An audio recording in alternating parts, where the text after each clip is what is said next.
సంపూర్ణ కార్తీక మహాపురాణము 27వ రోజు పారాయణము త్రయోవింశాధ్యాయము విష్ణు గణాలు చెప్పిన చోళ విష్ణుదాసుల కథానంతరం ధర్మదత్తుడు మరలా వారిని ఓ గానాధిపతులారా జయ విజములు వైకుంఠమందలి విష్ణుద్వారపాలకులని వినివున్నాను వారెటువంటి పుణ్యం చేసుకోవటం వలన విష్ణుస్వరూపులై అంతటి స్థానాన్ని పొందారో తెలియజేయండి అని అడగడంతో ఆ గణాధిపతులు చెప్పనారంభించారు.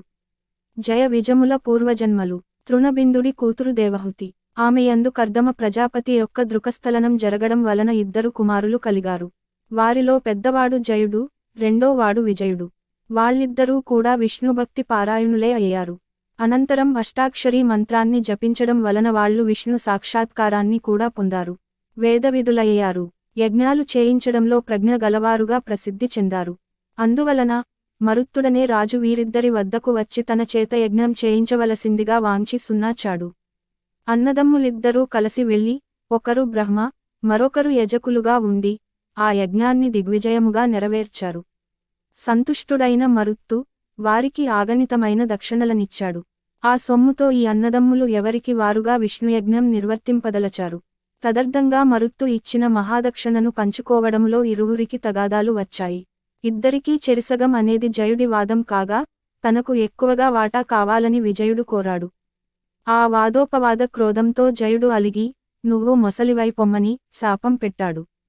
అంతటితో జయుడు ఊరుకోక అహంకారంతో శపించిన నువ్వు సాహంకారి అయిన సామజమై పుడతావులే అని ప్రతిశాపమిచ్చాడు. ఇలా పరస్పర శప్తులైన ఆ సోదరులిద్దరూ విష్ణువర్చన చేసి ఆయనను సాక్షాత్కరింప చేసుకునినవారై తమ శాపాలను తత్పూర్వాపరాలను విన్నవించుకుని శాపవిముక్తికై ఆ శ్రీహరినే ఆశ్రయించారు. హే భగవాన్, నీకింతటి చేరువ భక్తులమైన మేము మొసలిగానూ ఏనుగుగానూ పుట్టడం చాలా ఘోరమైన విషయానికి కనుక మా శాపాల నుంచి మమ్ములను మళ్లించు అని మనవి చేశారు. అందుకు మందహాసం చేస్తూ అంబుజనాభుడు జయ విజయులారా, నా భక్తుల మాటలు పొల్లుపోనీకపోవడమే నా విధి. వాటిని అసత్యాలుగా చేసే శక్తి నాకు లేదు. పూర్వం ప్రహ్లాద వాక్యం కోసం స్తంభం నుంచి ఆవిర్భవించాను. అంబరీషుని వాక్యం ప్రకారం వివిధ యోనులలో దశావతారాలను ధరించాను.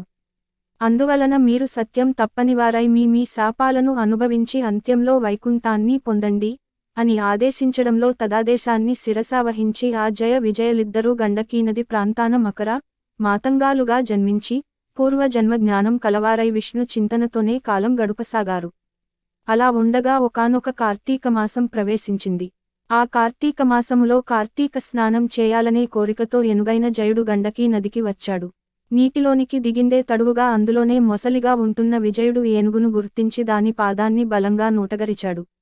విడిపించుకోవడానికి చేసిన ప్రయత్నాలు విఫలం కావడంతో గజదేహుడైన జయుడు విష్ణువును ప్రార్థించాడు. తలచినదే తడివిగా ప్రత్యక్షమైన క్షయవాహనుడు తన చక్రాయుధాన్ని ప్రయోగించి ఆ కరిమకరాలు రెండింటినీ ఉద్ధరించి వారికి వైకుంఠ ప్రాప్తిని కలిగించాడు. తదాదిగా ఆ స్థలం హరిక్షేత్రంగా విరాజిల్లసాగింది. విష్ణుప్రయుక్త చక్రాయుధం యొక్క ఒరిపిడి వలన ఆ గండకీనదిలోని శిలలు చక్ర చిహ్నాలతో కూడుకున్నవయ్యాయి. ఓ ధర్మదత్త, నీచే అడుగబడిన వారైన విష్ణు ద్వారపాలకులకు జయ విజయులు వారిద్దరే. అందువలన నీవు కూడా డంబమాత్సర్యాలను దిగనాడి సమదర్శనుడివై సుదర్శనాయుధుడి చరణ సేవలను ఆచరించు. తులా మకర మేష సంక్రమణాలతో ప్రాతఃస్నానాలు ఆచరించు. తులసీవన సంరక్షణమందు నిష్ఠగలవాడివై ప్రవర్తించు. గోబ్రాహ్మణులను విష్ణుభక్తులను సర్వదా సేవించు. కొర్ర ధాన్యము పులికడుగు నీరు వంగా మొదలైన వాటిని విసర్జించు. జన్మ ప్రభృతిగా నీవు అనుష్ఠిస్తున్న ఈ కార్తీక విష్ణువ్రతం కంటే ధన తపో యజ్ఞతీర్థాలు ఏవీ కూడా గొప్పవి కావని గుర్తుంచుకో. ఓ విప్రుడా, దైవ ప్రీతికరమైన విష్ణు వ్రతాచరణం వలన నీవు నీ పుణ్యంలో సగభాగం అందుకొనడం వలన ఈ కలహా కూడా ధన్యులయ్యారు. ప్రస్తుతం మేము ఆమెను వైకుంఠానికి తీసుకుని వెడుతున్నాము అని విష్ణుగణాలు ధర్మదత్తునితో హితవాడి అతనిని పునః నియమవ్రత నిష్ఠుడిని చేసి కలహా సమేతంగా విమానాన వైకుంఠానికి బయలుదేరారు. నారదుడు చెబుతున్నాడు, పృథురాజా, అతిపురాతమైన ఈ పుణ్యేతిహాసాన్ని ఏ మానవుడైతే వింటున్నాడో ఇతరులకు వినిపిస్తున్నాడో వాడు శ్రీ మహావిష్ణువు యొక్క సంపూర్ణానుగ్రహానికి పాత్రుడై విష్ణు సాన్నిధ్యాన్ని పొందదగిన జ్ఞానాన్ని పొందుతున్నాడు. త్రయవింశోధ్యాయ సమాప్తః. చతుర్విశున్నాశోధ్యాయ. నారదుడు చెప్పినదంతా విని ఆశ్చర్యమయుడైన పృథు చక్రవర్తి, హే దేవర్షి, ఇప్పుడు నువ్వు చెప్పిన హరిక్షేత్రం గండకీ నదులు లాగానే గతంలో కృష్ణ సరస్వతీత్యాది నదుల గురించి విన్నాను.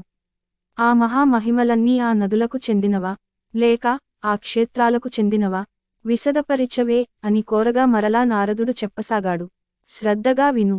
కృష్ణానది సాక్షాత్తు విష్ణుస్వరూపం, సరస్వతీనది శుద్ధ శివస్వరూపం. వాటి సంగమ మహాత్మ్యం వర్ణించడం బ్రహ్మకు కూడా అసాధ్యమే అవుతుంది.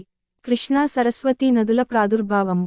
ఒకానొక చాక్షుష మన్వంతరంలో బ్రహ్మదేవుడు సహ్యపర్వత శిఖరాలపై సవనం చేసేందుకు సమాయత్తుడయ్యాడు.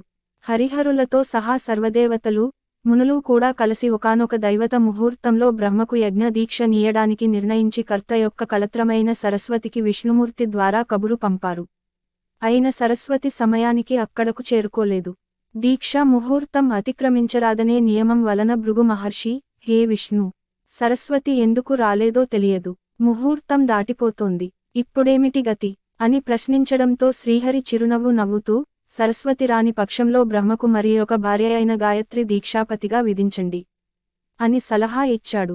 ఆ సలహాను శివుడు కూడా సమర్థించడంతో భృగువు గాయత్రిని రప్పించి, బ్రహ్మ యొక్క దక్షిణ భాగంలో ముందుగా ఆమెను ప్రవేశపెట్టి దీక్షావిధిని ఏర్పరచాడు. ఆ విధంగా ఋషులందరూ కలిసి హరిహరుల సమక్షంలో బ్రహ్మకు దీక్ష నీయడం పూర్తి చేయగానే అక్కడకు సరస్వతి చేరుకుంది.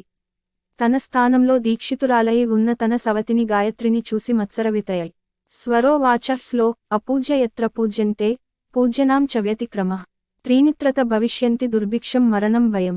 ఎక్కడైతే పూజార్హత లేనివారు పూజింపబడుతున్నారో మరియు పూజనీయులు పూజింపబడడము లేదో అక్కడ కరువు, భయము, మరణము అనే 3 విపత్తులు కలుగుతాయి. ఈ బ్రహ్మకు దక్షిణ భాగాన నా స్థానంలో ఉపవిష్ణురాలైన ఉవిధ ప్రజలకు కనిపించనటువంటి రహస్య నదీ రూపమును పొందుగాక. ఓ బ్రహ్మ, విష్ణు, మహేశ్వరులారా, మీరందరూ ఈ యజ్ఞవాటికలో ఉండి కూడా నా సింహాసనాన నాకన్నా చిన్నదానిని ఆసీనురాలిని చేశారు. గనుక మీరు కూడా జడీభూత నదీరూపాలను పొందండి అని సంపించింది.